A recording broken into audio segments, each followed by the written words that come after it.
Hi guys, since the invasion of Ukraine, there have been attempts to punish people in Putin's circle in different ways. One which seems to be bearing a great deal of fruit is the freezing and seizure of assets. Some high-profile people like Roman Abramovich have seen some of their assets frozen by European authorities. But it seems that total is somewhere in the range of $300 billion. Yes, billion dollars. Now the EU is seeking ways to hand this money over to the Ukrainians. Here Kaja Kallas, the Prime Minister of Estonia, linked this to some of the other action the EU is taking against Putin and his regime. Today we're going to focus on Ukraine. First of all, we have to talk about the use of freezed assets that we have, Russian freezed assets. We have over 300 billion freezed assets and how we can use them in benefit of Ukraine.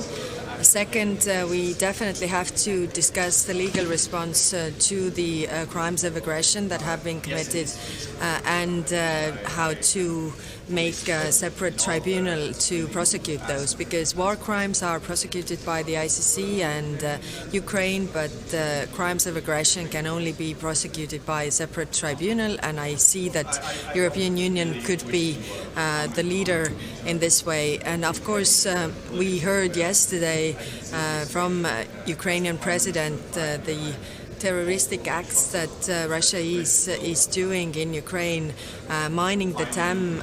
This is pure terrorism. If you look at the definition of terrorism, this is what it is. It is to make us afraid. It is to make us refrain from the decisions that we would otherwise make. And this is awful that it's possible to do this in year 2022. It's estimated the amount of damage that's been done to Ukrainian infrastructure since the beginning of the war is in the range of $100 to $180 billion. So this $300 billion would go a long way to help rebuild that infrastructure and, of course, modernize the country a great deal.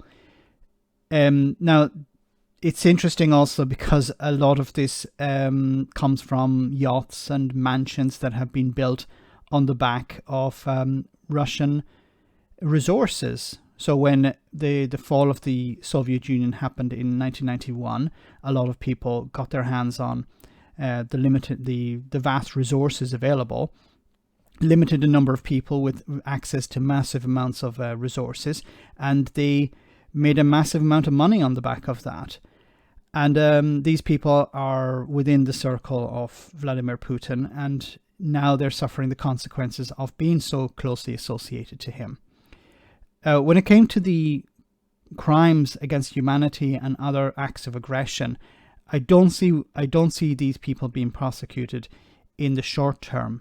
But I imagine when the current regime is replaced, when it eventually falls, when Putin is eventually deposed, there will be a peace deal with the West and with Ukraine, and I imagine war criminals will be handed over. I hope that will be the case, that these people will face justice.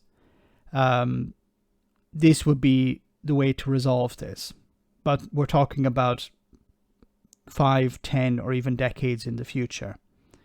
Let me know in the comment section, guys, what you think about all of this. As always, your comments are greatly appreciated. Thanks a lot.